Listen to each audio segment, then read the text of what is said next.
हाँ दोस्तों, सभी को राधे राधे नमस्कार। कैसे दोस्तों आप सभी लोग? एकदम मस्त हो गए और आप सभी लोगों की पढ़ाई लिखाई एकदम शानदार, ज़बरदस्त, सुपर डुपर तरीके से चल रही होगी। दोस्तों आज की क्लास ये है आपका ग्रेविटेशन का पार्ट 2। पार्ट 1 में हमने कुछ चीज़ें, बहुत ही प्यारी प्यारी चीज़ें सीखी। उम्मीद करता हूँ कि आप सभी लोगों को जो भी हमने पार्ट 1 में सिखाया, न्यूटन का गुरुत्वाकर्षण का नियम, वो सब चीज़ें आपको समझ में आ गया होगा बढ़िया से। और कैसे कैसे क्या क्या चीज़ें था, सब कुछ बढ़िया तरीके से नोट्स बना लिए होगे। ये पार्ट 2 है दोस्तों। अब पार्ट 2 में हम लोग आज ग्रेविटी के बारे में पढ़ने वाले हैं, गुरुत्वीय त्वरण। पिछली वाली क्लास में कैपिटल जी सीखा था ना। आज की क्लास में हम सभी लोग स्मॉल जी के बारे में सीखने वाले हैं। तो निकाल लीजिए कॉपी और पेन और हो जाइए बढ़िया तरीके से, शानदार ज़बरदस्त तरीके से तैयार, हर एक चीज़ को समझने के लिए और एक प्यारा सा नोट्स बनाने के लिए। नोट्स बनाते रहिए भाई, हर एक चीज़ को ना बढ़िया तरीके से लिखते चलो, नोट्स बनाते चलो। आपको नोट्स जरूर बनाना है। चलो भाई पहले शुरू करते हैं दोस्तों। ये गुरुत्वीय त्वरण है क्या? तो गुरुत्वीय त्वरण की परिभाषा मैं आपको बताने वाला हूँ ना। परिभाषा आपको रट्टा नहीं मारना है, आपको समझना है। पहले प्यारी सी परिभाषा मैं आपको यहाँ से बताने वाला हूँ। दोस्तों हम लोग देखे हैं कि F=mg होता है। अब ये mg कैसे होता है? जब कोई भी वस्तु ऊपर से नीचे की ओर आती है या नीचे से ऊपर की ओर जाती है, तब उस पर लगने वाला गुरुत्वीय बल होता है F=mg। जहाँ पे m क्या है? स्मॉल m द्रव्यमान की कोई वस्तु है, उसका द्रव्यमान है। और g क्या है? पृथ्वी का गुरुत्वीय त्वरण। और वही अपने को देखना है, पृथ्वी का गुरुत्वीय त्वरण है ना भाई। g क्या है? पृथ्वी का गुरुत्वीय त्वरण। और उसी के बारे में अपने को यहाँ पे हेडिंग डाला हूँ, वही तो सीखना है। तो अगर दोस्तों हम लोग बात करें यहाँ से, g क्या हो जाएगा? g हो जाएगा F/m। g क्या हो जाएगा? F/m। यहाँ से हम लोग प्यारी सी परिभाषा बोलने वाले हैं। देखो प्यारी सी परिभाषा क्या निकलने वाली है। जो चीज़ दोस्तों नीचे होता है उसको हम लोग एकांक नाम देते हैं। एकांक द्रव्यमान, तो एकांक द्रव्यमान बोलेंगे। एकांक द्रव्यमान हो गया। F क्या है? बल है। और कौन सा बल है? गुरुत्वीय बल है। एकांक द्रव्यमान की वस्तु पर लगने वाले गुरुत्वीय बल को पृथ्वी का गुरुत्वीय त्वरण कहते हैं। बताओ परिभाषा बन गई कि नहीं? एकांक द्रव्यमान की वस्तु पर लगने वाले गुरुत्वीय बल को पृथ्वी का गुरुत्वीय त्वरण कहते हैं। अब बताओ प्यारी सी परिभाषा लिख देना चाहिए कि नहीं? एकदम दोस्तों पहले परिभाषा ये लिखोगे। क्या लिखोगे यहाँ पे डिफिनीशन में कि एकांक द्रव्यमान की वस्तु पर लगने वाले गुरुत्वीय बल को पृथ्वी का गुरुत्वीय त्वरण कहते हैं। एकांक द्रव्यमान की वस्तु पर लगने वाले गुरुत्वीय बल को पृथ्वी का गुरुत्वीय त्वरण कहते हैं। और परिभाषा देखो, सेकेंड परिभाषा, ये तो पहली परिभाषा हो गई। दूसरी परिभाषा देखो क्या हो जाएगा दोस्तों। कोई भी वस्तु है, जैसे ये वस्तु है, इस वस्तु को मैं देखो प्यार से छोड़ रहा हूँ। देखो ये छोड़ दिया, नीचे आ गया। फिर देखो अगर आप प्यार से छोड़ोगे, नीचे आया, केवल छोड़ दे रहे हो, तो आप कोई बल नहीं लगा रहे हो, उसको बोलते हैं हम लोग फ्री फॉल। क्या बोलते हैं? Free fall. Free fall Hindi में बोले तो मुक्त पतन। क्या बोलते हैं? मुक्त पतन। जब किसी वस्तु को ऊपर से ऐसे मतलब छोड़ दिया जाए और उस पर केवल ग्रेविटी काम करे, केवल वल्ली कौन काम करे? ग्रेविटी काम करे, तो ऐसी वस्तु जो नीचे फेंकी जाती है उसको हम लोग क्या बोलते हैं? फ्री फॉल, मुक्त पतन बोलते हैं। क्या बोलते हैं? मुक्त पतन बोलते हैं। तो मान चलो कि कोई वस्तु है, वह मुक्त रूप से, इसी ये वर्ड मुझे बोलना था ना, इसीलिए मैंने आपको मुक्त पतन बताया। मुक्त रूप से जब किसी वस्तु को, जैसे ये वस्तु है मेरा मार्कर, आपको दिख रहा होगा, इस वस्तु को, मार्कर को मैं क्या करूँ? मुक्त रूप से छोड़। देखो ये मुक्त रूप से हो गया, ये मुक्त रूप से छोड़ा गया। तो मुक्त रूप से छोड़ते हैं तो जैसे जैसे वस्तु नीचे की ओर आती है, जैसे जैसे वस्तु दोस्तों नीचे की ओर आती है, वस्तु का जो वेग होता है वह वेग क्या होता है? बढ़ता है। वेग बढ़ता है। पहले वेग क्या था? 0 था, अब वेग क्या हो रहा है? बढ़ रहा है। तो इसके वेग में जो पर सेकंड वृद्धि हो रही है, वेग में पर सेकंड जो वृद्धि होती है, वही तो त्वरण होता है। उसी को हम लोग क्या बोलते हैं? वेग प्रति सेकंड त्वरण कहलाता है। त्वरण की परिभाषा भी है वेग परिवर्तन बटा समय। तो समय के साथ जो वेग में परिवर्तन हो वही क्या कहलाता है? त्वरण। और ये जो त्वरण होगा, इसी त्वरण को हम लोग बोलेंगे गुरुत्वीय त्वरण। क्या बोलेंगे? गुरुत्वीय त्वरण। तो मुक्त रूप से, कैसे? मुक्त रूप से पृथ्वी की ओर गिरती किसी वस्तु के वेग में, वेलोसिटी में जो चेंजिंग होता है, वही चेंजिंग क्या कहलाता है? पृथ्वी का गुरुत्वीय त्वरण कहलाता है। मुक्त रूप से नीचे की ओर गिरती किसी वस्तु के वेग में 1 सेकंड में होने वाली वृद्धि को पृथ्वी का गुरुत्वीय त्वरण कहते हैं। ठीक है, एक और परिभाषा बोलता हूँ। अब आप कहोगे सर आज परिभाषा की झड़ी लगा दे रहे हैं, 3 परिभाषा देखो। एक और परिभाषा भाई, अगर हम लोग किसी वस्तु को नीचे फेंकते हैं तो वेग में वृद्धि होती है, ऊपर फेंकते हैं तो वेग में कमी होती है, होती कि नहीं भाई? वस्तु है, वस्तु को ऊपर फेंकोगे वेग कम होते एक समय ऐसा आएगा कि वेग 0 हो जाएगा, फिर वहाँ से वस्तु एकदम फिर वापस लौट आती है जहाँ पे वेग 0 हो जाता है। 0 कब होता है? जब वेग घटते घटते 0 हो गया। तो जब किसी वस्तु को पृथ्वी तल से ऊपर फेंकते हैं तो उसके वेग में पर सेकंड होने वाली कमी को, वहाँ पे मैंने वृद्धि बोला, यहाँ पे क्या बोल दूंगा? कमी। पर सेकंड होने वाली कमी को पृथ्वी का गुरुत्वीय त्वरण कहते हैं। पृथ्वी तल से किसी वस्तु को ऊपर की ओर फेंकने पर उसके वेग में प्रति सेकंड होने वाली कमी को क्या बोलते हैं? पृथ्वी का गुरुत्वीय त्वरण बोलते हैं। परिभाषा क्लियर हो गया? तो मैंने आपको कितनी परिभाषा बता दिया? 3। पहली परिभाषा क्या बताया? एकांक द्रव्यमान की वस्तु पर लगने वाले गुरुत्वीय बल को पृथ्वी का गुरुत्वीय त्वरण कहते हैं। दूसरी परिभाषा क्या बताया? मुक्त रूप से नीचे गिरती किसी वस्तु के वेग में 1 सेकंड में होने वाली वृद्धि को पृथ्वी का गुरुत्वीय त्वरण कहते हैं। तीसरी परिभाषा मैंने क्या बताया कि किसी वस्तु को पृथ्वी तल से ऊपर की ओर फेंकने पर उसके वेग में पर सेकंड होने वाली कमी को पृथ्वी का गुरुत्वीय त्वरण कहते हैं। ठीक है, चलो भाई, तो ये तो परिभाषा हो गया। अब परिभाषा के साथ इस पे हम लोग क्या आएंगे? इसके मात्रक पे आएंगे, इसके मात्रक पर आएंगे, बीमा पर आएंगे, कैसी राशि है, इन सभी पे पहले हम लोग चर्चा करते हैं। तो पहले एक बार फार्मूला आप लिखोगे भाई, फार्मूला क्या लिखने वाली, जो भाई मैं लिखा था ना वही फार्मूला। ठीक है, तो ये तीनों डिफिनीशन लिखने के बाद या फिर आपको जो अच्छे लग जाए वही लिख दो, मेरा मानो तो तीनों लिख दो, तीनों लिखोगे मजा है ना भाई। चलो अब दोस्तों, इसे स्मॉल एम द्रव्यमान की वस्तु पर लगने वाला गुरुत्वीय बल, स्मॉल एम द्रव्यमान की वस्तु पर, स्मॉल एम द्रव्यमान की कोई ऑब्जेक्ट है, वस्तु है, उस पर वस्तु पर लगने वाला गुरुत्वीय बल, स्मॉल एम द्रव्यमान की कोई ऑब्जेक्ट है, उस पर लगने वाला गुरुत्वीय बल F इक्वल टू क्या हो जाएगा? mg। F इक्वल टू क्या हो जाएगा? mg। अपने को दोस्तों यहाँ से g चाहिए तो g इक्वल टू क्या हो जाएगा? F upon m। g equal to क्या हो गया? F upon m। ये फॉर्मूला हो गया। अच्छा, अगर हम लोग इसी को वेक्टर फॉर्म में लिखें, इन वेक्टर फॉर्म ये क्या हो जाएगा? इन वेक्टर फॉर्म दोस्तों ये हो जाएगा vector g equal to vector f upon m। अब आपको ये तो लग गया कि अपना g कैसी है, कैसी क्वांटिटी है, तो वेक्टर क्वांटिटी है। और आपको ये भी अच्छे से पता है जो वेक्टर क्वांटिटियाँ होती हैं उसमें मैग्नीट्यूड के साथ साथ डायरेक्शन होता है, मैग्नीट्यूड के साथ साथ डायरेक्शन होता है। तो इस g में मैग्नीट्यूड के साथ साथ डायरेक्शन किधर होगा अभी मैं बताने वाला हूँ। उससे पहले हम लोग इसको क्या देख लेते हैं, यूनिट की बात करते हैं। अब दोस्तों आपको यूनिट देखो यहाँ से बताना है, यहाँ से न्यूटन, फोर्स का यूनिट क्या होता है? न्यूटन। मास का यूनिट क्या होता है? किलोग्राम। न्यूटन पर किलोग्राम, क्या लिखेंगे? न्यूटन पर किलोग्राम। और दोस्तों देखो क्या होता है, इसका मीटर पर सेकंड स्क्वायर भी होता है। अभी देखो क्लियर हो जाएगा, अभी देखो बता रहा हूँ, मीटर पर सेकंड स्क्वायर। ये कौन से सिस्टम में? MKS और SI सिस्टम में, MKS और SI सिस्टम में ये इसका क्या हो गया? यूनिट हो गया। अच्छा, CGS की बात करें, CGS सिस्टम में इसका यूनिट क्या हो जाएगा? न्यूटन के प्लेस पर डाइन, केजी के प्लेस पर ग्राम हो जाता है, डाइन पर ग्राम। और मीटर के प्लेस पर सेंटीमीटर पर सेकेंड स्क्वायर। कौन से सिस्टम में? CGS सिस्टम हो गया। ये तो हो गया यूनिट। अभी ये मैं बता रहा हूँ मीटर पर सेकेंड स्क्वायर कैसे होगा, अभी मैं बता रहा हूँ।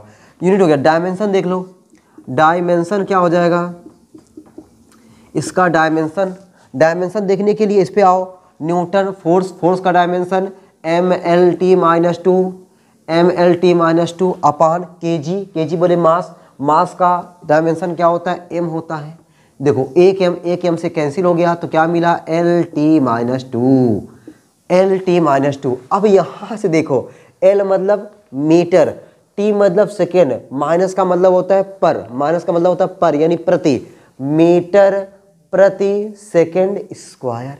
तो मीटर प्रति सेकंड स्क्वायर लिखा होगा, नहीं, मीटर प्रति सेकंड स्क्वायर। और ऐसे ही दोस्तों मैं आपको बताया हूँ कि जो एक्सीलरेशन होता है, एक्सीलरेशन का यूनिट जो होता है क्या होता है, मीटर पर सेकंड स्क्वायर ही होता है। तो ये जो न्यूटन पर किलोग्राम लिखा हूँ ये रेयर केस में यूज होता है, बट कभी कभी ऑप्शन में आपको दे देता है कि the SI unit of G is, मतलब जी का एसआई यूनिट कौन सा है। आपको ऑप्शन में पता चला कि आपका मीटर पर सेकंड स्क्वायर है ही नहीं है, तो आप कहोगे अरे मैंने तो केवल मीटर पर सेकंड स्क्वायर ही सीखा हुआ है, ये कहाँ से आ गया।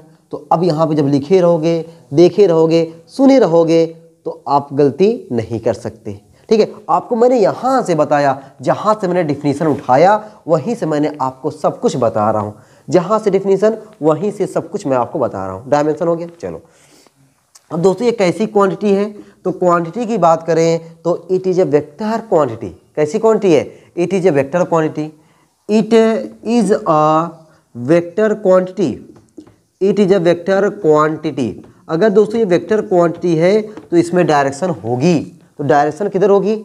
अब बताओ, जैसे मान चलो कि एक अर्थ है, ये हो गई अर्थ और ये हो गया स्मॉल एम मास का पार्टिकल। अब बताओ क्या ये स्मॉल एम मास का जो पार्टिकल है इसकी इतनी औकात है, इसकी इतनी औकात है कि धरती माता को खींच ले? कभी नहीं, कभी नहीं। इसकी इतनी औकात ही नहीं कि धरती माता को खींच ले। औकात तो धरती माता की है कि ये इसको अपनी तरफ खींचेंगी, है कि नहीं। औकात तो धरती माता की है कि इस स्मॉल एम पार्टिकल को अपने सेंटर की ओर क्या करती हैं, अट्रैक्ट करती हैं। और जी की डायरेक्शन वही होगा जो फोर्स का डायरेक्शन होगा, जी का डायरेक्शन वही होगा जो फोर्स का डायरेक्शन होगा।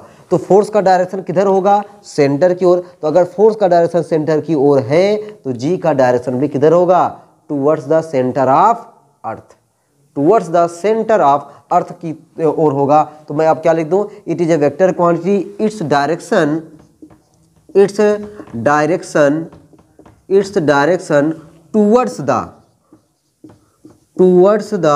Centre of earth, towards the centre of अर्थ। ठीक है, टुवर्ड्स द सेंटर ऑफ अर्थ। अच्छा अब देखो, जो स्मॉल जी की जो वैल्यू होती है ना, ये वैल्यू हम लोग 9.8, अभी आपसे मैं पूछता स्मॉल जी की वैल्यू क्या होती है, आप तुरंत बोलते हैं सर 9.8 होती है, 9.8 मीटर पर सेकेंड स्क्वायर। लेकिन दोस्तों ये केवल अर्थ सरफेस पर होती है, अर्थ सरफेस पर 9.8 या कभी कभी हम लोग कैलकुलेशन में 10 यूज कर लेते हैं। आप कभी बहुत सारे न्यूमेरिकल लगाए हो, उसमें देखते हो जब हम 10 यूज कर लेते हैं कैलकुलेशन कितना ईजी हो जाता है, मज़ा आ जाता है न्यूमेरिकल लगाने में, है कि नहीं। तो हम लोग ये जो 9.8 जो होता है, its value at the earth surface, it's value at the earth surface, at the earth surface, earth surface पर जो इसकी वैल्यू होती है 9.8 मीटर पर सेकेंड स्क्वायर होती है। बट इसकी value place to place change होती रहती है, इसकी वैल्यू कोई फिक्स वैल्यू नहीं है। अर्थ सरफेस पर 9.8 हम लोग ले रहे हैं, बाकी हम लोग चेंज होते रहेंगे, चेंज होते रहेंगे, प्लेस टू प्लेस पर जाते रहेंगे, इसकी वैल्यू क्या होती रहेगी, चेंज होती रहेगी। ठीक है, इट्स वैल्यू चेंज है, इट्स वैल्यू चेंज है, इट्स वैल्यू चेंज है from place to place, from place to place, from place to place. ठीक है, इट्स वैल्यू चेंज है फ्रॉम प्लेस टू प्लेस। हर जगह पे जैसे जैसे हम लोग चेंज करते रहेंगे इसकी वैल्यू चेंज होती चली जाएगी। मजा आ गया इतना समझने में कि आपको मैंने क्या बता दिया, acceleration due to gravity of earth के बारे में मैंने बताया। ये चीज़ आपको समझ में बढ़िया तरीके से आ गया होगा। ठीक है, चलो भाई अब दोस्तों पता हम लोग क्या सीखने वाले हैं, पहले हम लोग थोड़ा सा सीख लेते हैं वेट के बारे में। ठीक ना, वेट क्या होता है, अभी हम लोग मास तो कई बार सीखे, वेट थोड़ा सा सीख लेते हैं, तब जाके हम लोग स्मॉल जी और कैपिटल जी में रिलेशन निकालने वाले हैं। वहाँ से हम लोग अर्थ का मास निकालने वाले हैं, अर्थ की डेंसिटी को निकालने वाले हैं, बहुत कुछ सीखने वाले हैं। इसी क्लास में एकदम मज़ा दिलाने वाले हैं। बस आप लोग ऐसे ही बने रहो, मुस्कुराते हुए बने रहो। ठीक है, चेहरे पे एकदम सिकन नहीं होनी चाहिए, चेहरे पे प्यारी सी स्माइल होनी चाहिए और आपको धीरे धीरे नोट करते चलना है। अब अगर आपको हमेशा हिंदी में पढ़ाता रहा हूँ और अब मिक्सिंग थोड़ा पढ़ा रहा हूँ। मिक्सिंग इसलिए पढ़ा रहा हूँ ताकि आपको ये लगे कि हाँ हम थोड़ा बहुत इंग्लिश सीख रहे हैं। अब यहाँ पे क्या यार, it is a vector quantity है, एक सदिश राशि है, इसकी डायरेक्शन क्या होती है, towards the centre of earth, earth के केंद्र की ओर होती है। इतना चीज़ें नॉर्मल चीज़ें मैं इंग्लिश में बोल रहा हूँ ताकि, क्योंकि अभी हम लोग अगर इंग्लिश मीडियम का कोई लड़का मिले उसको हम लोग टक्कर दे सकें, ये ना रहे कि हाँ भाई वो तो इंग्लिश में कुछ छाड़ रहा है, हमें कुछ इंग्लिश ही नहीं आती। तो दोस्तों अभी तक मैं क्या करता था, केवल वर्ल्डली हेडिंग डालता था इंग्लिश में, लेकिन अब कुछ चीज़ें आपको इंग्लिश में करता हूँ, आप भी इंग्लिश में लिखा करो, ठीक है, ताकि इंग्लिश मीडियम वाले के सामने सीना तान के खड़े होना है, उसके सामने झुक करके खड़े होना नहीं है। चलो भाई, इतनी चीज़ें मैंने आपको बता दिया। अब आते दोस्तों आगे दोस्तों हम लोग वेट ऑफ अ बॉडी, ठीक है, वेट ऑफ अ बॉडी सीखते हैं कि वेट ऑफ बॉडी क्या होता है, तब जाके हम लोग स्मॉल जी और कैपिटल जी में रिलेशन को सीखने वाले हैं। तो वेट ऑफ ए बॉडी, किसी वस्तु का भार क्या होता है, ठीक ना, भार। अब आप लोग देखो भार, अभी आप नाम सुन रहे हो मुझसे ना, तो आपको भार पता है, वेट नाम सुन करके पता है आपको क्या आता है। हम लोग दुकान पे जाते हैं, हम लोग शॉप पे जाते हैं दोस्तों, हम लोग जब शॉप पे जाते हैं तो हम लोग क्या बताओ, वहाँ से मास लेते हैं या वेट लेते हैं, ठीक है। आप लोग मास लेते हो या वेट लेते हो, इसको आप लोग कमेंट बॉक्स में बताना कि सर हम लोग जब शॉप पे जाते हैं मास लेते हैं या फिर वेट लेते हैं, ये आपको बताना है, ठीक है। चलो अभी देखो हम लोग अभी सब कुछ मैं क्लियर करने वाला हूँ, हम लोग क्या लेने वाले हैं। अभी आप अगर कमेंट कर रहे हो ठीक है, नहीं कमेंट करो, आपको अभी आंसर आके मिल ही जाएगा, तब पूरा दे करके कमेंट कर देना, ठीक है। चलो देखो क्या करोगे comment, weight of a body, weight of a body यानी किसी वस्तु का भार। दोस्तों किसी वस्तु का भार क्या है, भार क्या है, अभी देखो मैंने क्या बताया कि जो F इक्वल टू होता है, F इक्वल टू क्या होता है, mg होता है। F इक्वल टू क्या होता है, mg होता है। mg जो होता है, या कि F इक्वल टू mg क्या है कि कोई स्मॉल m मास का कोई पार्टिकल है, स्मॉल m मास का कोई ऑब्जेक्ट भी बोल सकते हो, उस ऑब्जेक्ट पर जितना ग्रेविटी काम कर रहा है, जितना गुरुत्वीय काम कर रहा है, जितना गुरुत्वीय काम कर रहा है, उसका ये फार्मूला है। स्मॉल m पार्टिकल पर लगने वाला ग्रेविटी, लगने वाला गुरुत्वीय बल, ये हो गया गुरुत्वीय बल। तो यही जो गुरुत्वीय बल होता है, यही जो गुरुत्वीय बल होता है, इसी गुरुत्वीय बल को हम लोग क्या बोलते हैं, वेट ऑफ ए बॉडी, और इसको रिप्रेजेंट करते हैं W से। तो परिभाषा क्या मैं लिखवा दूँ, इसकी परिभाषा क्या बोल दूँ मैं कि एकांक द्रव्यमान की वस्तु को, ठीक है, पृथ्वी जिस बल से अपने केंद्र की ओर खींचती है, उस बल के परिमाण को, देखो जिस बल से खींचती है, ठीक है, जिस बल से खींचती है उस बल के परिमाण को हम लोग क्या बोलते हैं, वस्तु का भार बोलते हैं। मतलब मान चलो कि ये वस्तु है, अब इस वस्तु का वेट क्या होगा, इस वस्तु का वेट ये होगा कि इस वस्तु को अर्थ जो है जितने फोर्स से अपने सेंटर की ओर खींच रही है, इस मार्कर का वेट वही होगा जिस फोर्स से अर्थ अपने सेंटर की ओर इसको अट्रैक्ट कर रही है। तो पृथ्वी, धरती जिस बल से किसी वस्तु को अपने केंद्र की ओर खींचती है, वह बल का परिमाण ही वस्तु का भार कहलाता है। बात को समझ आ गई कि पृथ्वी किसी वस्तु को जिस बल से अपने केंद्र की ओर अट्रैक्ट करती है, खींचती है, उस बल के परिमाण को वस्तु का भार कहते हैं। ठीक, बात समझ आ गई। और इसे हम लोग कैपिटल W से रिप्रेजेंट करते हैं। It is represented by capital W। It is represented by capital W। तो capital W equal to mg। अब दोस्तों ये जो W है, भार है, it is a vector quantity. अब कैसे पता चलेगा आपको वेक्टर क्वांटिटी है, कैसे यहाँ पे आप समझोगे कि वेक्टर क्वांटिटी है। मैंने आपको बताया कि अगर दो चीज़ें हैं, देखो एक मास है, एक ग्रेविटी है, अगर दोनों चीज़ों में कोई एक वेक्टर है, तो 100% वह ये जो क्वांटिटी है, ये वेक्टर क्वांटिटी होनी चाहिए। तो है वेक्टर क्वांटिटी, देख लो, ये स्केलर है तो ये वेक्टर है, तो वेक्टर हो गया। अगर ये वेक्टर क्वांटिटी है तो इन वेक्टर फॉर्म में इसको मैं कैसे लिखूंगा, इन वेक्टर फॉर्म में क्या हो जाएगा। अब आपको समझ में आ रहा है कि वेट कैसी क्वांटिटी है, वेक्टर क्वांटिटी है, और इन वेक्टर फॉर्म में क्या हो जाएगा, vector W equal to m vector G। अब यहाँ से आपको ये भी समझ में आ रहा है कि अगर ये वेक्टर क्वांटिटी है तो इसमें मैग्नीट्यूड के साथ साथ डायरेक्शन है, और डायरेक्शन किधर है, टुवर्ड्स द सेंटर ऑफ अर्थ। ये G की डायरेक्शन किधर है, टुवर्ड्स द सेंटर ऑफ अर्थ। तो ये जो वेट है, वेट का डायरेक्शन किधर हुआ, towards the centre of earth. Its direction क्या होगा भाई इसकी, it's direction towards the centre of earth, towards the centre centre of अर्थ। इसकी डायरेक्शन किधर हो गया, इसकी डायरेक्शन हो गया अर्थ के सेंटर की ओर। जिधर अर्थ का सेंटर होता है उधर जो है किसी भी बॉडी का जो वेट होता है उसकी वो डायरेक्शन होती है। ठीक है, चलो भाई इतनी बात समझ में आ गई कि एकांक द्रव्यमान की कोई वस्तु है, उस वस्तु को पृथ्वी जिस बल से अपनी ओर अट्रैक्ट करती है वही फोर्स क्या कहलाता है, उस बॉडी का वेट कहलाता है। वेट का सिंबल क्या होता है, capital W. Capital W equal to m g, ये मैंने बता दिया। वेक्टर फॉर्म में क्या हो गया, vector W equal to m vector जी।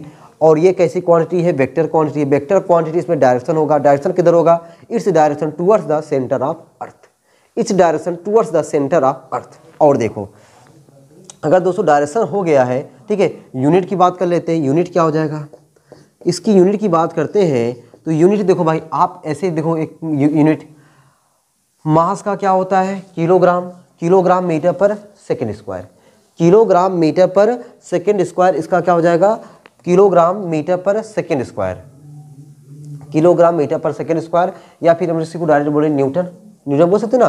तो हमारा जो वेट होता है, वेट का ऐसा यूनिट क्या होता है, न्यूटन। न्यूटन क्या हो गया, न्यूटन हो गया। ठीक है, और देखो न्यूटन, देखो ये मैसेज न्यूटन, दूसरा या और किलोग्राम भार, किलोग्राम भार, किलोग्राम भार, किलोग्राम वेट, किलोग्राम वेट। ठीक है, किलोग्राम वेट, के जी डब्ल्यू वेट ऐसे लिख रहा हूँ, K G W T weight, kilogram weight, kilogram भार, किलोग्राम वेट। किलोग्राम भार भी, किलोग्राम भार भी क्या होता है अपना, इसका एसआई यूनिट होता है। ये किलो न्यूटन एसआई यूनिट हो गया, जबकि किलोग्राम भार किसी भी सिस्टम में नहीं है। ठीक है, अच्छा उसके बाद देखो डाइन लिख दो, DYNE डाइन लिख दो।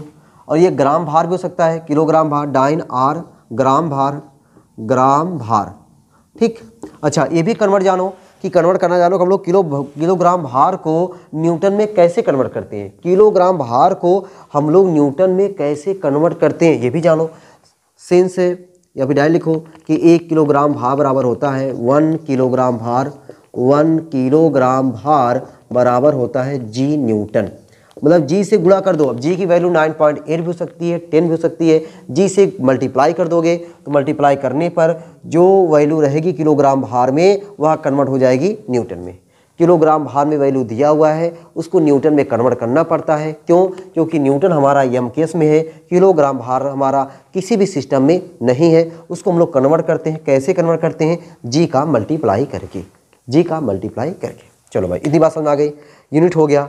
डायमेंशन की बात कर लेते हैं, इसका डायमेंशन क्या हो जाएगा।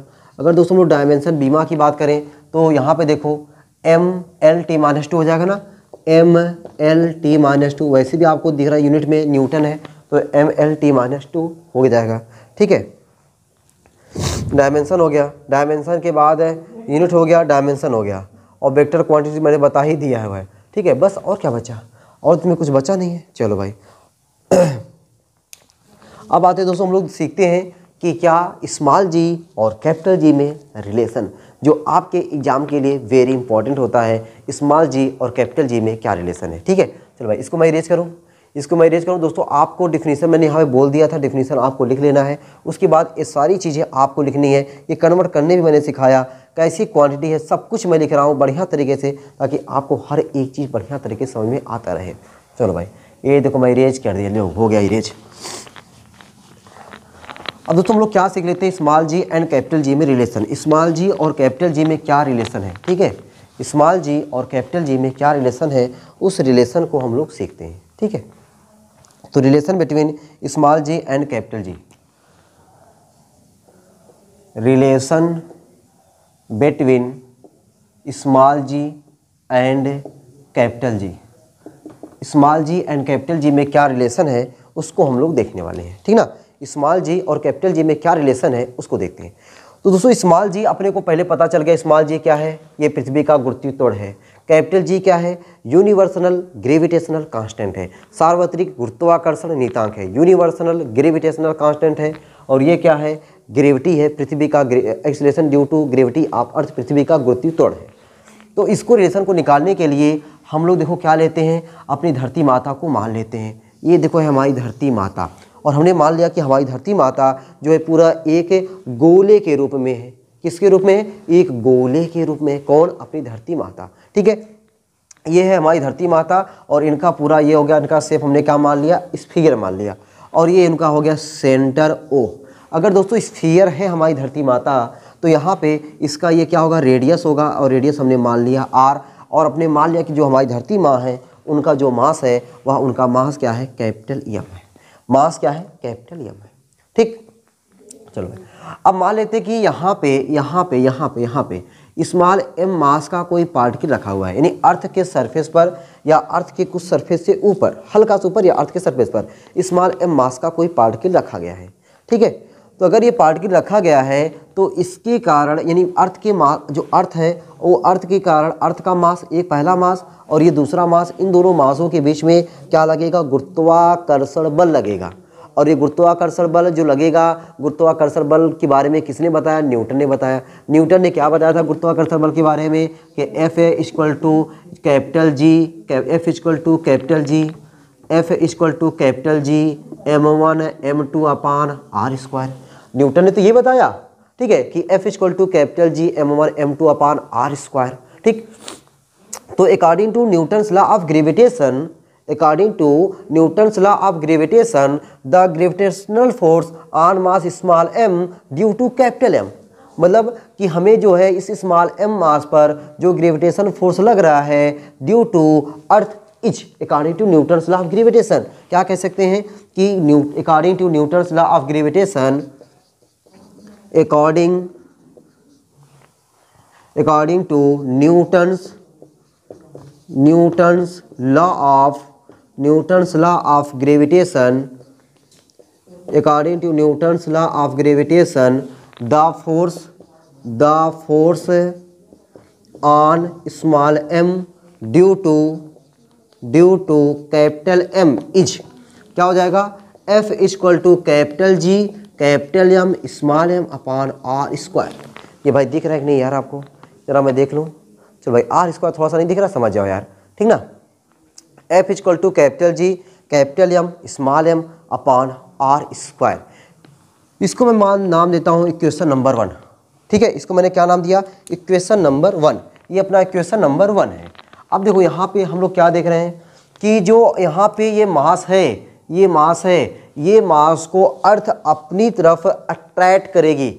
इस मास को अर्थ क्या करेगी, अपनी तरफ अट्रैक्ट करेगी, और जो अट्रैक्ट करती, जिस फोर्स से अट्रैक्ट करती है वही अपना क्या कहलाता है, ग्रेविटी कहलाता है। ठीक है, यानी स्मॉल m पार्टिकल पर लगने वाला जो ग्रेविटी हो जाएगा वह क्या हो जाएगा भाई, उसको मैं क्या लिख दूं कि since F equal to m g, F equal to m g. अच्छा, F equal to m g कैसे हुआ, according to Newton's second law of motion. ठीक है, according to Newton second law of motion. पहले ये लिख के तब जाके लिखे क्या इसको, ठीक है, Newton's second law of motion. ठीक है, according to Newton's second law of motion, according to Newton's second law of motion, according to Newton second law of motion, F equal to क्या हो जाएगा, m g. F equal to m g, equation number 2। F equal to m g according to Newton's law of motion, second law of motion. तो ये equation first and ये equation second. हम यहाँ पे क्या देख रहे हैं कि फर्स्ट एंड सेकेंड इक्वेशन में जो देखो इधर लेफ्ट वाला साइड है, यहाँ पे भी F है और यहाँ पे भी F है, दोनों साइड क्या है, F ही है। जब यहाँ पे F है, यहाँ पे F है, तो हम कह सकते हैं कि ये सेकेंड वाला साइड आपस में क्या होगा, इक्वल होगा। सेकेंड वाला साइड आपस में इक्वल होगा, तो from equation 1 and 2, from equation 1 and 2 से हम लोग क्या कह सकते हैं कि एम जी इक्वल टू क्या हो जाएगा, capital G capital M small m upon r square. M g equal to capital G capital M small m upon r square. यहाँ से स्मॉल m कैंसिल आउट होने पर small g equal to G capital m upon r square, G capital M upon r square. This is the relation between small g and capital G, this is the relation between small g and capital जी, है ना। ये small जी और capital G में क्या आ गया, relation आ गया। अब दोस्तों पता है यहाँ से अपने को कमाल की बात दिख रही है। कमाल की बात क्या दिख रही है कि कि जो अपना स्मॉल जी है, जो अपना स्मॉल जी है यानी acceleration due to gravity of earth, वह पार्टिकल के मास पर डिपेंड नहीं करता। सोचो, पार्टिकल के मास पर डिपेंड नहीं करता। इसका मतलब ये हुआ कि अगर ये मार्कर मैं यहाँ से गिराऊं और यहीं से मैं खुद अगर मान चलो मैं छत पे हूँ, छत पे से एक मार्कर को गिराऊं और मैं गिरूं, तो ये रूल कहता है कि दोनों पे समान ग्रेविटी काम कर रहा है, दोनों पे समान ग्रेविटी काम कर रहा है। जब दोनों पे समान ग्रेविटी काम कर रहा है तो दोनों समान टाइम पे नीचे आने चाहिए। लेकिन ऐसा होता है क्या? ऐसा होता है क्या? ऐसा नहीं होता है। आप लोग देखते हो, अगर मैं नीचे से ऊपर से नीचे गिरूं और एक मार्कर नीचे से ऊपर से नीचे गिरे तो मैं पहले टपक पड़ूंगा, मैं पहले टपक पड़ूंगा। क्यों? क्योंकि अपने को जो ना अर्थ यहाँ पे बहुत सारे फोर्स काम कर रहे हैं, ठीक है। ये जी के अलावा बहुत सारे फोर्स काम कर रहे हैं कि जिसकी वजह से मैं जो है पहले नीचे टपक पड़ूंगा, जबकि जो मार्कर है मुझसे थोड़ा लेट टपकेगा, है ना। तो कहने का मतलब ये एक्सीलरेशन जो due to gravity of earth है वह इस जो पार्टिकल होता है उस पार्टिकल के मास पर डिपेंड नहीं करता है। इससे ये सिद्ध होता है कि कोई भी भारी वस्तु हो, कोई भी हल्की वस्तु हो, अगर उसको ऊपर से नीचे फेंका जाए तो वह समान समय पे नीचे आने वाले हैं, ठीक है, सेम टाइम पर नीचे आने वाले हैं। ये अपने को यहाँ से प्रूफ हो रहा है, ठीक है। अच्छा, उसके बाद एक चीज़ और देखो, जो अपना जब अच्छा मास पे जब डिपेंड ही नहीं कर रहा है तो मास का शेप कैसा हो, मास का साइज कैसा हो, उस मतलब जो स्मॉल एम मास का पार्टिकल है, ये वाला स्मॉल एम मास का पार्टिकल है, इस पार्टिकल के साइज पर, शेप पर, इस पर भी कुछ डिपेंड नहीं करता है, ठीक है, कुछ डिपेंड नहीं करता है। इतनी बात समझ में आ गई आपको? इतनी बात में कोई दिक्कत परेशानी दुख तकलीफ तो नहीं है ना आपको कि हमने स्मॉल जी और कैपिटल जी में रिलेशन कैसे निकाला। अब दोस्तों हम लोग इसी रिलेशन से हम लोग अपने चैप्टर को, इस जो यूनिट पढ़ रहे हैं इस यूनिट को और इजी बनाने वाले हैं, और इजी बनाने वाले हैं। बस ये फार्मूला आपके दिमाग में बार बार रहना चाहिए कि अपना जो स्मॉल जी है वह आर पे डिपेंड कर रहा है। आर जितना ज़्यादा होगा, देखो भाई अर्थ का मास फिक्स है, अर्थ का मास फिक्स है, जी की वैल्यू फिक्स है, तो अपने को यहाँ से ये प्रूफ मिलता है, ये सीखने को मिलता है कि small g proportional to 1/r²। Small g proportional to 1/r²। तो 1/r² के क्या है? प्रोपोर्शनल है। तो इससे ये अपने को प्रूफ होता है कि r की वैल्यू जितना ज़्यादा होगा g की वैल्यू उतना ही कम होगा, r की वैल्यू जितना कम होगा g की वैल्यू उतना ही ज़्यादा होगा। ये अपने को समझ में आ रहा है, ठीक है। चलो भाई, तो अब हम लोग यहाँ से क्या देखने वाले हैं? Earth of mass. अर्थ का मास हम लोग कैसे निकालने वाले हैं? एकदम इजी तरीके से अर्थ का मास निकालने वाला हूँ। देखोगे, समझोगे, तुरंत आ जाएगा हाँ अर्थ का मास हम लोग ऐसे निकालने वाले हैं, ठीक है। चलो भाई, मैं साइड हो गया हूँ, इसको आप लोग पहले नोट डाउन कर लो। मैं इरेज करूँ? इरेज कर दूँ? चलो भाई इरेज करता हूँ। ये देखो मैंने इरेज कर दिया। अब इरेज करते हैं। अब हम लोग यहाँ से earth of mass, mass of earth, अर्थ का मास निकालने वाले हैं, ठीक है, मास ऑफ अर्थ निकालने वाले हैं। अब देखो कैसे मास ऑफ अर्थ निकालने वाले हैं, इस फार्मूले से। ये फार्मूला ना, इस फार्मूले को हल्के में मत लो भाई, ठीक है। इस फार्मूले को अगर हम लोग हल्के में लिए, हल्के हम खुद हल्के हो जाएंगे, तो हल्के में नहीं लेना भैया फार्मूले को, ठीक है। चलो भाई, तो हेडिंग क्या डालते हैं हम लोग? अपनी न्यू हेडिंग होने वाली है mass of earth, mass of earth. अब दोस्तों मास ऑफ अर्थ की बात करें तो अपने को अभी मैंने फार्मूला क्या बताया? अभी हमने क्या सीखा? सिंस हमने क्या सीखा? हमने ये सीखा, ये सीखा। ये हमने क्या सीखा कि small g equal to capital G capital M upon r²। लो भाई, मैंने आर स्मॉल आर लिखा है क्या? हमने स्मॉल आर को मैं कैपिटल आर कर देता हूँ, ठीक है। जो अभी ऊपर अगर मैंने कहीं लिखा होगा स्मॉल आर, वहाँ पे बना देना कैपिटल आर, ठीक है। आर क्या है? कैपिटल आर क्या है? रेडियस ऑफ अर्थ, ठीक है, कैपिटल r²। जी कैपिटल एम अपान r²। अपने को क्या चाहिए दोस्तों? मास चाहिए। अपने को मास चाहिए, मास। अरे लो भाई, मास कैसे निकालते हैं? तो यहाँ से m इक्वल टू क्या हो जाएगा दोस्तों? m इक्वल टू हो जाएगा g r² अपान कैपिटल जी, हो जाएगा नहीं? Capital m equal to g r² upon g. तो m इक्वल टू जी की वैल्यू फिक्स है 9.8 मीटर पर सेकेंड स्क्वायर। अर्थ सरफेस पर r की वैल्यू r, अरे रेडियस ऑफ अर्थ, अर्थ का रेडियस दोस्तों फिक्स होता है। कितना होता है? 6.4 इंटू 10⁻6 स्क्वायर है, तो स्क्वायर लगा दो, अपान कैपिटल जी की वैल्यू फिक्स होती है 6.67 इंटू 10⁻11 न्यूटन मीटर स्क्वायर पर किलोग्राम स्क्वायर। मैंने अगली वीडियो में प्रूफ करके निकाला था कि वहाँ देखो जी की वैल्यू फिक्स होती है, ये है यूनिवर्सल ग्रेविटेशनल कांस्टेंट और इसकी वैल्यू इतना फिक्स होती है 6.67 इंटू 10⁻11 और CGS में 6.67 इंटू 10⁻8। अब दोस्तों इसको सॉल्व करना है। अब इसको सॉल्व करने के लिए मैं ऐसा थोड़ी यहाँ पे करने जा रहा हूँ, लो भाई 6.4 का 2 बार मल्टीप्लाई करूँगा, ये सब आपका काम है। अगर आपको अच्छा लग रहा है आप करिए, नहीं अच्छा लग रहा है डायरेक्ट आंसर लिखिए। बहुत सारे क्वेश्चंस मिलेंगे वहाँ पे कैलकुलेशन सीखा जाएगा, किया जाएगा, लेकिन यहाँ पे अपने को कैलकुलेशन करने की कोई ज़रूरत नहीं है। डायरेक्ट हम लोग इसको सॉल्व करेंगे और सॉल्व करके मैं आपको बता रहा हूँ कि इसकी वैल्यू जो आएगी वह क्या आएगी, 6 नियर अबाउट जो है 6 इंटू 10⁻24 kg।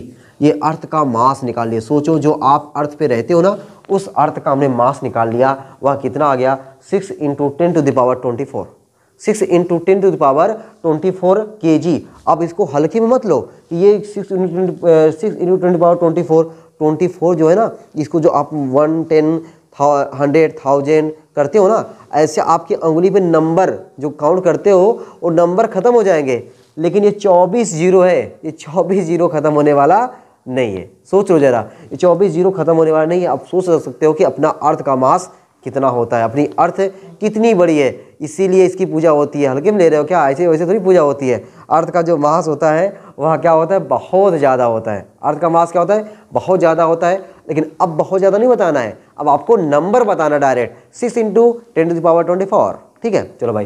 तो ये दोस्तों क्या हो गया, मास ऑफ अर्थ। अब यहीं पे हम लोग रुकते नहीं हैं, हम लोग अर्थ की डेंसिटी भी निकाल लेते हैं। क्या निकाल लेते हैं, डेंसिटी ऑफ अर्थ निकाल लेते हैं। तो डेंसिटी ऑफ अर्थ निकालने के लिए देखो यही फार्मूला यूज करेंगे, कोई नया फार्मूला नहीं। अब मैंने बताया ना, ये आपका जो फार्मूला मैं बताया, ये फार्मूला आपका बेसिक फार्मूला हो गया और यही फार्मूला आपका पूरे चैप्टर में आपको नचाएगा। ये फार्मूला जिसको बढ़िया से तरीका से लगाने आ गया उसको ये चैप्टर बहुत इजी लगने वाला है, और जिसको लगाने नहीं आएगा उसको दिक्कत करने वाला है। ठीक है, तो अपने को ये फार्मूला मैं बार बार सिखाने वाला हूँ, बार बार बताने वाला हूँ। दिक्कत नाम की कोई चीज़ लाने नहीं दूंगा आपको। ठीक है, आप ऐसे एंजॉय करते रहो पढ़ाई का। और देखो भाई, हम लोग क्या निकाल दें, density of earth, density of earth. अब दोस्तों डेंसिटी ऑफ अर्थ को निकालने के लिए देखो हम लोग क्या करते हैं, डेंसिटी ऑफ अर्थ। मैंने फार्मूला आपको क्या बताया, मैंने फार्मूला आपको प्यारा फार्मूला बताया, small g equal to GM upon R square, GM upon R square. Small g equal to G upon R square अपने प्लेस पर। अब देखो जो M है डेंसिटी का दोस्तों एक प्यारा सा फार्मूला होता है। देखो क्या होता है, डेंसिटी को हम लोग D से लिखते हैं, डेंसिटी को D से लिखते हैं। डेंसिटी इक्वल टू होता है मास अपान वॉल्यूम। क्या होता है, मास अपान वॉल्यूम होता है, फार्मूला होता है density equal to mass upon volume. ठीक है, डेंसिटी का मतलब होता है भाई घनत्व। ठीक है, घनत्व होता है, घनत्व। डेंसिटी का मतलब क्या होता है, घनत्व होता है। डेंसिटी इक्वल टू क्या हो गया, मास अपान वॉल्यूम। अपने को यहाँ पे क्या चाहिए, मास चाहिए, तो मास इक्वल टू क्या हो जाएगा, डेंसिटी इंटू वॉल्यूम। क्या हो जाएगा, डेंसिटी इंटू वॉल्यूम। तो मास के प्लेस पर हम लोग क्या लिख दें, डेंसिटी इंटू वॉल्यूम। मैंने क्या लिख दिया, मास के प्लेस पर डेंसिटी इंटू वॉल्यूम। अब देखो small g equal to capital G upon R square into, अपने को डेंसिटी तो निकालना ही है, वॉल्यूम अर्थ। अर्थ का हमने शेप कैसा माना हुआ है, स्फीयर। अर्थ का शेप हमने कैसा माना हुआ है, स्फीयर माना हुआ है। अर्थ का शेप कैसा माना हुआ है, स्फीयर माना हुआ है। और स्फीयर का वॉल्यूम होता है 4/3 पाई r क्यूब, 4/3 पाई r क्यूब। मैं बगल में लिख देता हूँ कि वॉल्यूम का फार्मूला होता है 4/3 पाई r क्यूब, 4/3 पाई r क्यूब। डलवा लिया, पैसा लेना वैसे। 4/3 पाई r क्यूब, 4/3 पाई r क्यूब। यहाँ पे देखो भाई, यहाँ पे 2, यहाँ पे 3, यहाँ पे 2, यहाँ पे 3, यहाँ पे 2, यहाँ पे 3। तो स्मॉल g इक्वल टू क्या मिला अपने को, कैपिटल G इंटू 4/3 पाई r इंटू स्मॉल d। अपने को दोस्तों यहाँ पे क्या चाहिए, स्मॉल d ही तो चाहिए। स्मॉल d इक्वल टू क्या हो जाएगा, 3g अपान 4 पाई r g, 3g अपान 4 पाई r g। आ गया कि नहीं आ गया। अब ये दोस्तों आपको फार्मूला याद नहीं करना है। अब ये सब फार्मूला याद थोड़ी करना है, अपने को डायरेक्ट बताना है कि भाई हाँ, अर्थ की जो डेंसिटी होती है ना इतनी होती है, अर्थ की डेंसिटी इतनी होती है, बस ये जानना अपने को। तो अब अर्थ की डेंसिटी को निकालने के लिए ये वैल्यू पुटअप करना पड़ेगा, पुटअप तो करना पड़ेगा ना। तो जी की वैल्यू क्या होती है, 9.8 मीटर पर सेकेंड स्क्वायर। पाई की वैल्यू 3.14, आर की value 6.4 into 10 to power 6, capital G की value 6.67 into 10 to the power -11। Value को हम लोग पुटअप करते हैं तो स्मॉल डी इक्वल टू क्या हो जाएगा 3 इंटू जी के प्लेस पर 9.8 अपॉन 4, पाई की वैल्यू क्या होती है 3.14 इंटू कैपिटल आर की value 6.4 into 10 to the power 6, capital G की value 6.67 into 10 to the power -11। अब आपको इसको बैठ करके माथा पच्ची थोड़ी करनी है, बैठ करके इसको सॉल्व थोड़ी करना है यहाँ पे। आप इसको डायरेक्टली जानो कि इसकी वैल्यू इतनी होती है, इसकी वैल्यू कितनी हो जाएगी भाई यहाँ पे रो इक्वल टू जो हो जाएगा 5500 केजी पर मीटर क्यूब। ठीक है, आपको डायरेक्टली याद करना है कि रो की जो वैल्यू होती है वह, अच्छा इसी को हम लोग ऐसे भी लिख सकते हैं, ऐसे आसानी समझने के लिए कि 5.5 into 10 to power 3 kg per metre cube. 5.5 into 10 to the power 3 kg per metre cube, ये अर्थ की डेंसिटी होती है इतनी। ठीक है, ये अर्थ की क्या होती है डेंसिटी होती है 5.5 into 10 to the power 3 kg per metre cube. तो दोस्तों आज की क्लास में हमने आपको क्या सिखा दिया, आज हमने बहुत कुछ आपको सिखा दिया। आज हमने आपको क्या किया, बहुत कुछ सिखा दिया। स्मॉल जी कैपिटल जी में रिलेशन सिखा दिया, हमने अर्थ का मास निकालना सिखा दिया, हमने अर्थ की डेंसिटी को निकालना सिखा दिया, हमने आपको ग्रेविटी के बारे में सिखा दिया, हमने आपको वेट के बारे में सिखा दिया। तो बहुत कुछ सिखाया, अच्छा लगा। अगर अच्छे दोस्तों अच्छा लगा हो आपको ये क्लास, इस क्लास को और दोस्तों के साथ ज़रूर शेयर करना। ठीक है, ताकि जो मैं अभी देखो इतने दिन से वीडियो नहीं बना पा रहा था, थोड़ा सा कुछ बिजी चल रहा था, कोई बात नहीं, लेकिन अब मुझे लगता है कि थोड़ा सा मैं रिलैक्स हो गया हूँ, थोड़ा सा रिलैक्स हो गया हूँ। अब आपको रेगुलर टाइम पे मैं वीडियो पूरी बनाने की प्रयास करूँगा कि हाँ आपकी क्लास 11th की वीडियो जो है रुकनी नहीं चाहिए। ठीक है, क्लास 11th का सिलेबस कंप्लीट होना चाहिए, तो आपको रेगुलर टाइम पे वीडियो मिलेगी। आप बढ़िया तरीके से इसको पढ़िए, नोट्स बनाइए, अच्छा लगे तभी दोस्तों के साथ शेयर करिए, नहीं अच्छा लगे तो कोई बात नहीं, अपना पढ़िए, अपना मस्त रहिए। चलो भाई, तो अब दोस्तों अगली क्लास में जब हम लोग मिलने वाले हैं ना, अगली क्लास में जब हम लोग मिलने वाले हैं तो पता आपको क्या सिखाने वाले हैं, आपको मैं ये सिखाने वाला हूँ कि हम लोग अर्थ सरफेस पर ऊपर जाने वाले हैं। अर्थ सरफेस पर ऊपर जाने वाले हैं तो क्या अपना जो जी की वैल्यू मैंने बताया था, स्मॉल जी की वैल्यू 9.8 मीटर पर सेकेंड स्क्वायर अर्थ सरफेस पर है, क्या वो वैल्यू अर्थ सरफेस से ऊपर जाने पर चेंज होगा कि नहीं होगा? अर्थ के नीचे जाएंगे तो चेंज होगा कि नहीं होगा? अभी तो मैं अर्थ को स्फीयर ले रहा हूँ, जबकि अर्थ रियल में पूरा स्फीयर नहीं है। ठीक है, वो जब स्फीयर नहीं है तो उसका कैसा शेप है, और शेप है तो उसका इक्वेटोरियल पे क्या होगा और उसका पोल पे क्या होगा, इसकी वैल्यू क्या कहाँ पे चेंज होगी, ये सब कुछ सीखने वाले हैं। ठीक है, अर्थ रोटेट कर रही है, उसके रोटेशन में कैसे चेंजिंग होगा, सब कुछ हम लोग अगली क्लास में सीखने वाले हैं। ठीक है, तो उम्मीद करता हूँ कि आज की क्लास आपको अच्छी लगी होगी, आपको मज़ा आ गया होगा, और ऐसे और अगले क्लास में आपको मज़ा दिलाने वाले हैं, इंटरेस्ट लाने वाले हैं इस चैप्टर को पढ़ा करके आपको, ताकि मज़ा आ जाएगा ग्रेविटेशन चैप्टर पढ़ करके। ठीक है, तो भाई आज की क्लास यहीं तक रखते हैं, फिर से मिलते हैं आपको अगली क्लास में। अब तब तक आप लोग ऐसे हंसते रहना, मुस्कुराते रहना, पढ़ाई लिखाई को शानदार धुआंधार ज़बरदस्त तरीके से करते रहना। चलते दोस्तों, love you, bye bye, Tata.